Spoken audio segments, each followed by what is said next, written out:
আসসালামু আলাইকুম। আমি ডাক্তার মোহাম্মদ নাজমুল হাসান। আমার কাছে একটা রোগী এসছে। রোগী নিজে একজন কেমিস্ট মানে পল্লী চিকিৎসক। সে অনেক রোগী চিকিৎসা করেছে। কিন্তু সে আমার কাছে জন্য আসছিল আজ থেকে ১ থেকে ১.৫ মাস আগে। তখন তার বাম দিক পুরা স্ট্রোক ছিল, প্যারালাইজ ছিল। তো আজকে সে আমার কাছে এসেছে। তো আপনি একটু বলেন কি হয়েছিল? আর আউযুবিল্লাহি মিনাশ শাইতানির বিসমিল্লাহির রহমানির রহিম।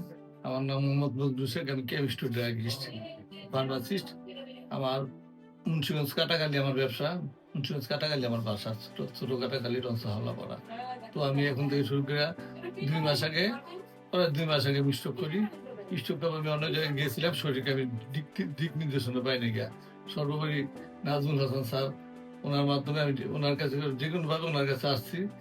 আসার পর আমি আমার ৪ জনে ডক্টর স্টাফ অনেক প্রচার অন্তত একতলা বিভাগ উৎসব, ওখানে আমার ৪ জন মানুষ হুইলচেয়ার ধরে আমার এখানে আছে।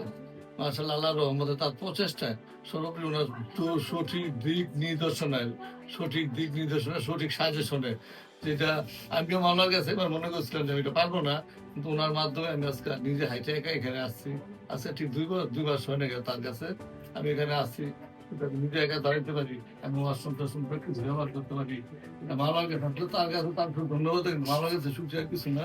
আমি বইসা শোয়ার মধ্যে আমি ওয়াশরুমে সব কাজ করছি।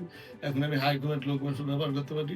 মাশাআল্লাহ, টোটাল একমাত্র এই জিনিসটা আমার একমাত্র মূলত আল্লাহ পাক আমার গড গিফটের, তার পুরোটাই বাস্তবতা আমি সঠিক কাউন্সিলিংটা যেখানে পাইছি নাজমুল হাসান স্যার, তার মাধ্যমে আজ আমি এখানে আসছি। আমি তার কাছে মানে ভালো লাগছে, দোয়া করি, প্রাণ ভরে দোয়া করি আল্লাহ পাক যেন তার মতো সঠিক ডাক্তার যেন সঠিকভাবে সঠিক মানুষ তার কাছে আসে, আইসা যেন সঠিক পরামর্শ দেয়। ওজন্য আমি আমার নাম্বার দিয়ে দিই। আমার বাড়ি মুন্সিগঞ্জ কাটাখালী আমার বাড়ি। হালাপাড়া। আমার নাম মোহাম্মদ বজলুল শেখ। যেকোনো লোক কাটাখালী গিয়ে আমার কাছে বলতে পারে। আপনি তাকে হাত তুলতে পারছেন না। আগে আমি হাত তুলে এ দিতাম, এই হাতটা আমার দড়ির মতো ছিল। এখন আপনি একটু টান দিয়ে দেখান। আমার এই হাতটা শুধু অলরেডি দড়ির মতো ছিল, আমি হাতটা বাঁচতে পারি। দেখুন আমি এই হাতটা একাই যে ড্রয়ার দেখা দাও। যদিও কিডনির ড্রয়ার টানতেছি, যেটা আমি যেটা হয়তো আমি আমার কাম্য ছিল না, কিন্তু আল্লাহবাক আল্লাহবাক করছে, কিন্তু তার ছিল। সর্বোপরি ধন্যবাদ তাদের। তারপর আমার পক্ষ থেকে সালাম জানাই। আসসালামু আলাইকুম ওয়া রাহমাতুল্লাহি ওয়া ইসলাম। বারাকাতুহু। আপনারা যারা এরকম স্ট্রোক রোগী থাকে তারা কখনোই ভূতে ধরেছে বা কোনো অবহেলা করবেন না বা অপচিকিৎসার মাধ্যমে যাতে আপনার এই অপচিকিৎসা না হয়ে একজন ডক্টরের কাছে যাবেন। তিনি আপনার মাধ্যমে আমরা কিছু পরীক্ষা-নিরীক্ষা, সিটি স্ক্যান, এমআরআই এবং কিছু ওষুধ দিয়ে এবং কিছু ফিজিওথেরাপির মাধ্যমে এই সুস্থ হওয়া সম্ভব। আজকের ইনশাআল্লাহ। ভিডিওর উদ্দেশ্য হচ্ছে যারা এরকম স্ট্রোক রোগী, প্যারালাইসিস রোগী ভুগতেছেন তারা কোনো অবহেলা করবেন না। অবশ্যই ডক্টরের কাছে যাবেন। আর যদি রোগীরা আর্লি আসতে পারে তাহলে কিন্তু সে সম্পূর্ণ মানে হেঁটে যাওয়া সম্ভব। আমি একটি প্রমাণ আমি আসলে দেখাতে চাচ্ছি। এইজন্য আজকে এই ভিডিও করা।